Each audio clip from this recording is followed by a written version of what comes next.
পহেলা জুলাই থেকে 5ই আগস্ট পর্যন্ত ছাত্র জনতার গণ আন্দোলনকে দমন করতে যেসব ফৌজদারি মামলা দায়ের করা হয়েছিল এর মধ্যে হত্যা মামলা ছাড়া বাকি প্রায় সকল মামলা প্রত্যাহার করা হয়েছে।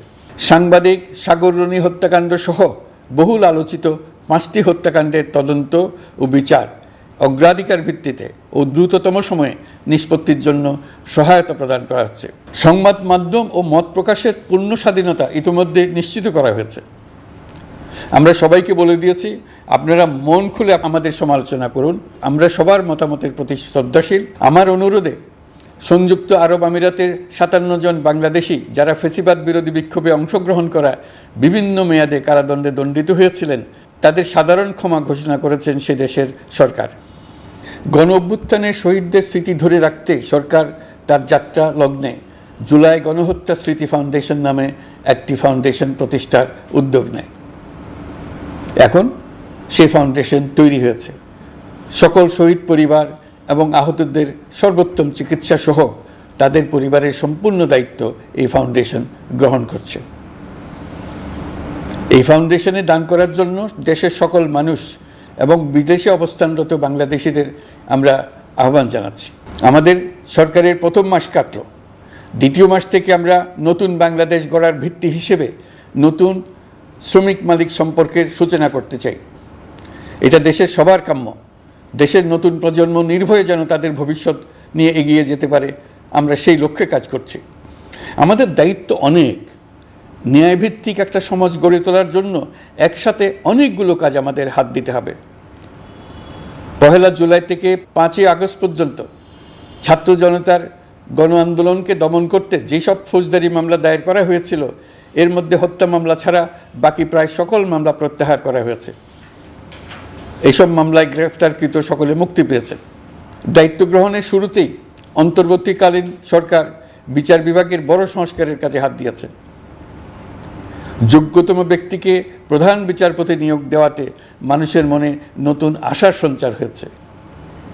আপিল বিভাগের বিচারপতি নিয়োগ, অ্যাটর্নি জেনারেল নিয়োগ এবং অন্যান্য নিয়োগগুলি অতি গুরুত্বপূর্ণ নিয়োগ, যেগুলো সবকটাই সম্পন্ন হয়েছে।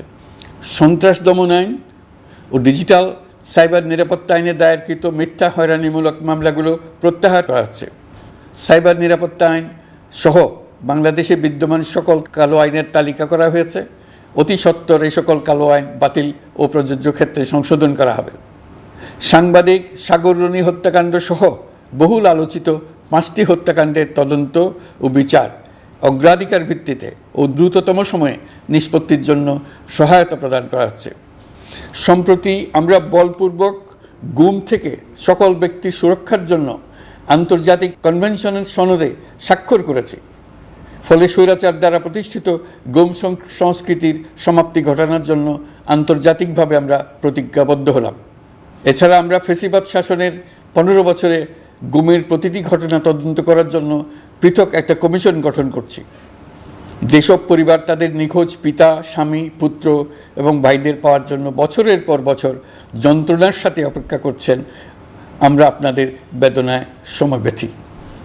আয়নাঘরগুলো বন্ধ করে দেওয়া হয়েছে এবং সেই সাথে বের হয়ে আসছে ফ্যাসিস্ট হাসিনা সরকারের গুমের শিকার ভাই বোনদের কষ্ট ও যন্ত্রণা গাথা। আমাদের তরুণ প্রজন্মের ভবিষ্যৎ যেন উজ্জ্বল হয়, সেটা নিশ্চিত করতে শিক্ষা ব্যবস্থার দিকে আমাদের পূর্ণ নজর রয়েছে। ইতিমধ্যে প্রথম শ্রেণী থেকে দ্বাদশ শ্রেণী পর্যন্ত বর্তমানের ত্রুটিপূর্ণ শিক্ষাক্রম পরিবর্তন করা হয়েছে। বই সংশোধন ও পরিমার্জনের কাজ শেষ পর্যায়ে আছে। এই সংস্কারের কাজ অব্যাহত থাকবে। বিশ্ববিদ্যালয়সমূহের উচ্চ প্রশাসনিক পদগুলো পূরণ করে শিক্ষা কার্যক্রম স্বাভাবিক করার কাজ দ্রুত গতিতে এগিয়ে চলেছে। বেসরকারি শিক্ষা প্রতিষ্ঠানগুলোর পরিচালনা বোর্ডে দখলদারিত্বের রাজনীতি বন্ধ করার ব্যবস্থাও নেওয়া হয়েছে। আপনারা নিশ্চয় লক্ষ্য করেছেন, আমাদের প্রথম মাসে দেশের প্রায় সকল বিশ্ববিদ্যালয়ের উপাচার্য এবং উপাচার্য মহোদয়গণ পদত্যাগ করেছেন। উচ্চশিক্ষার ক্ষেত্রে এটা বিরাট শূন্যতার সৃষ্টি করেছে। প্রথম মাসে আমরা ক্রমাগতভাবে প্রতিটি বিশ্ববিদ্যালয়ে সবার কাছে গ্রহণযোগ্য এমন উপাচার্য এবং উপাচার্য নিয়োগ দেওয়ার কাজ শুরু করেছে। এর ফলে সকল সরকারি এবং বেসরকারি বিশ্ববিদ্যালয়গুলোতে নতুন উদ্যমে কাজ শুরু করার পরিবেশ সৃষ্টি হয়েছে। সংবাদ মাধ্যম ও মত প্রকাশের পূর্ণ স্বাধীনতা ইতিমধ্যে নিশ্চিত করা হয়েছে। আমরা সবাইকে বলে দিয়েছি, আপনারা মন খুলে আমাদের সমালোচনা করুন, আমরা সবার মতামতের প্রতি শ্রদ্ধাশীল। মিডিয়া যাতে কোনো রকম বাধা বিপত্তি ছাড়া নির্বিঘ্নে তাদের কাজ করতে পারে, সেজন্য একটা মিডিয়া কমিশন গঠন করা সরকারের সক্রিয় বিবেচনাধীন। আরও যেসব কমিশন সরকার সহ অন্য সবাইকে জবাবদিহিতার আওতায় আনতে পারে, আমরা তাদের পুনর্গঠন ও সংস্কারের উদ্যোগ নিয়েছি, যাতে তারা আরও শক্তিশালী হয়, জনকল্যাণে কাজ করে। দায়িত্ব গ্রহণের পর বিভিন্ন দেশের সরকার প্রধান টেলিফোনে এবং শুভেচ্ছা বার্তা পাঠিয়ে আমাকে অভিনন্দন জানিয়েছেন। বিভিন্ন দেশের রাষ্ট্রদূত এবং হাই কমিশনারবৃন্দ আমার সাথে সাক্ষাৎ করে দ্বিপাক্ষিক সহযোগিতা বৃদ্ধির আশ্বাস দিয়েছেন।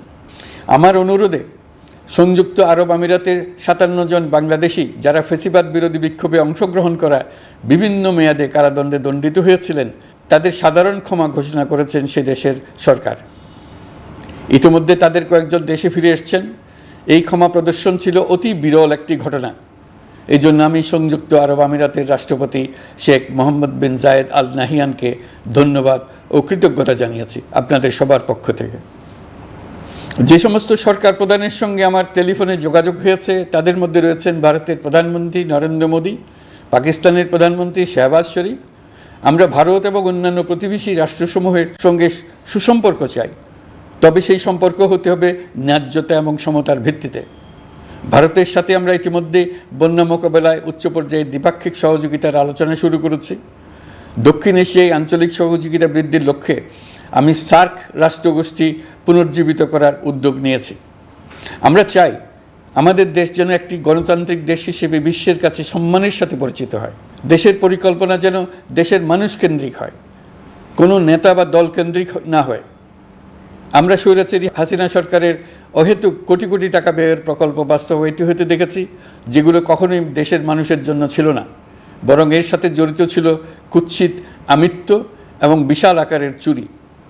চলমান এবং প্রস্তাবিত সকল উন্নয়ন প্রকল্পগুলোর যাচাই বাছাই করার কাজ ইতিমধ্যে আমরা শুরু করেছি। প্রকল্প বাস্তবায়নের পর্যায় বিবেচনা করে বাকি কাজে ব্যয়ের সাশ্রয়, এমনকি প্রয়োজন মতে তা বাতিল করার কথা বিবেচনা করা হবে। দেশের মানুষকে আর ফাঁকি দেওয়া চলবে না। কর্মসংস্থান তৈরি করবে এমন প্রকল্পগুলোকে আমরা অগ্রাধিকার দেব। লুটপাট ও পাচার হয়ে যাওয়া অর্থ ফিরিয়ে আনার উদ্যোগ আমরা নিয়েছি। আর্থিক খাতে শৃঙ্খলা ফিরিয়ে আনতে একটা ব্যাংকিং কমিশনও গঠন করার উদ্যোগ নেওয়া হয়েছে। বিভিন্ন ব্যাংকের পরিচালনা পরিষদ পুনর্গঠন করা হয়েছে। ব্যাংকিং খাতে এই এক মাসে বিরাট পরিবর্তন এসেছে, আপনারা নিশ্চয়ই সেটা লক্ষ্য করেছেন। আমরা এই খাতে নিয়মনীতি প্রতিষ্ঠা করতে পেরেছি। আরও অনেক কাজ বাকি রয়ে গেছে। প্রথম মাসের কাজ হিসেবে শুধু প্রধান কাজগুলো করেছে, তার সঙ্গে রয়েছে আরও অনেক পরবর্তী কাজ।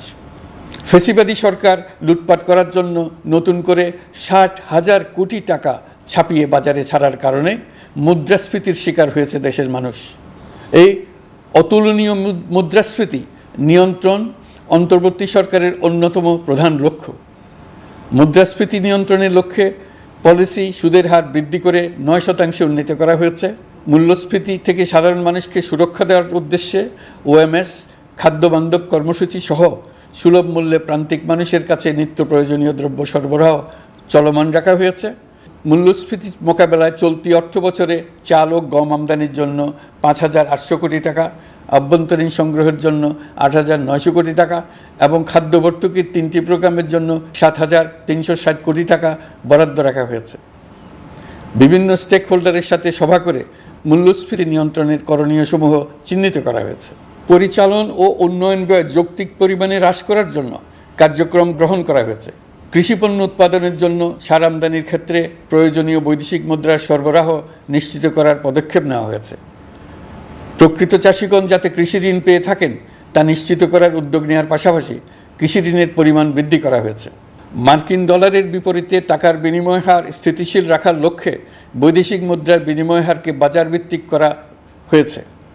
কালো টাকা সাদা করার অনৈতিক অনুমতি বাতিল করা হয়েছে। বৈদেশিক মুদ্রার রিজার্ভ বৃদ্ধি করতে বিভিন্ন উন্নয়ন সহযোগীদের কাছ থেকে বাজেট সাপোর্ট চাওয়া হয়েছে। আন্তর্জাতিক মুদ্রা তহবিল থেকে অতিরিক্ত 3 বিলিয়ন মার্কিন ডলার, বিশ্বব্যাংক থেকে অতিরিক্ত $1 বিলিয়ন, জাইকা থেকে অতিরিক্ত $1 বিলিয়ন মার্কিন ডলার প্রদানের অনুরোধ করা হয়েছে। রূপপুর পারমাণবিক বিদ্যুৎ কেন্দ্র নির্মাণ প্রকল্পের অগ্রিম অর্থ পরিশোধ এবং বকেয়া পাওনা নিয়ে রাশিয়ান ফেডারেশনের সাথে অর্থ মন্ত্রণালয়ের আলোচনা চলছে। পাইপলাইনে থাকা 48 বিলিয়ন মার্কিন ডলার বৈদেশিক সহায়তা ব্যবহারের উদ্যোগ নেওয়া হয়েছে। মেগা প্রকল্পের নামে লুটপাট বন্ধের পাশাপাশি স্বাস্থ্য ও শিক্ষা খাতে বরাদ্দ বৃদ্ধির পরিকল্পনা গ্রহণ করা হয়েছে। বৈদেশিক মুদ্রার রিজার্ভের উপর চাপ কমানোর লক্ষ্যে রাশিয়া এবং চীন থেকে প্রাপ্ত ঋণের সুদের হার কমানো এবং ঋণের মেয়াদ বৃদ্ধির জন্য অনুরোধ জানানো হয়েছে। সকল উন্নয়ন সহযোগীদের সাথে সম্পর্ক আরও নিবিড় করার উদ্যোগ নেওয়া হয়েছে। সকল অর্থনৈতিক সূচক এবং পরিসংখ্যানের প্রকৃত মান বা সংখ্যা প্রকাশের জন্য নির্দেশনা প্রদান করা হয়েছে। জিডিপি, মূল্যস্ফীতি ইত্যাদি সঠিক উপাত্ত সংগ্রহ, প্রাক্কলন ও প্রকাশের জন্য নির্দেশনা দেওয়া হয়েছে। জাতীয় রাজস্ব বোর্ড এবং অর্থ বিভাগের রাজস্ব আয় সম্পর্কিত উপাত্তের মধ্যে পার্থক্য নিরসনে উদ্যোগ নেওয়া হয়েছে। প্রকৃত রপ্তানি আয় নিরূপণ এবং প্রকাশের নির্দেশনা দেওয়া হয়েছে। জাতীয় রাজস্ব বোর্ডের অটোমাইজেশনের লক্ষ্যে পরিকল্পনা গ্রহণ করা হয়েছে। পুঁজিবাজারকে স্বাভাবিক ধারায় ফিরিয়ে আনতে সিকিউরিটি এক্সচেঞ্জ কমিশন পুনর্গঠন করা হয়েছে। নিত্য প্রয়োজনীয় পণ্য সামগ্রীর সরবরাহ স্বাভাবিক রাখার নিমিত্তে ব্যবসায়ী, শিল্প মালিক ও ব্যবসায়ী সংগঠনের সাথে সভা করা হচ্ছে এবং তাদের মতামতের ভিত্তিতে বিভিন্ন ব্যবস্থা গ্রহণ করা হচ্ছে। বিদ্যমান মজুদ ও ঘাটতি মূল্যায়ন করে ভবিষ্যৎ চাহিদা পর্যালোচনা করে স্থানীয় উৎপাদন বৃদ্ধির পাশাপাশি আমদানি পর্যায়ে বিভিন্ন জটিলতা দূরীকরণ, বন্দর ও বড় মোকামসহ পরিবহন ব্যবস্থার বিভিন্ন সমস্যা সমাধানে সংশ্লিষ্ট সকল মন্ত্রণালয়, দপ্তর, বিভাগকে প্রয়োজনীয় নির্দেশ দেওয়া হয়েছে। এই জন্য তেল, চিনি, ডিম ও মাংস উৎপাদনকারী বৃহৎ প্রতিষ্ঠানসমূহের সাথে সভা ও মতবিনিময় করা হচ্ছে। নিত্য প্রয়োজনীয় কিছু দ্রব্যাদি যেমন পেঁয়াজ, আলু এসবের দাম আরও কমানোর জন্য বিদ্যমান শুল্ক হার হ্রাসের বিষয়ে এনবিআরকে প্রয়োজনীয় নির্দেশনা দেওয়া হয়েছে। ইতোমধ্যে এনবিআর পেঁয়াজ, আলু ও কতিপয় কীটনাশকের ক্ষেত্রে আমদানি শুল্ক হ্রাস এবং ক্ষেত্র বিশেষে রেগুলেটরি শুল্ক প্রত্যাহার করে এসআরও জারি করেছে। নিম্ন আয়ের 1 কোটি পরিবারকে টিসিবির মাধ্যমে হ্রাসকৃত মূল্যে কিছু পণ্য যেমন পরিবার প্রতি চাল মাসে 5 কেজি, সয়াবিন তেল মাসে 2 কেজি, মসুর ডাল মাসে 2 কেজি দেওয়া হচ্ছে। এটি সামনের দিনগুলোতে অব্যাহত রাখা হবে।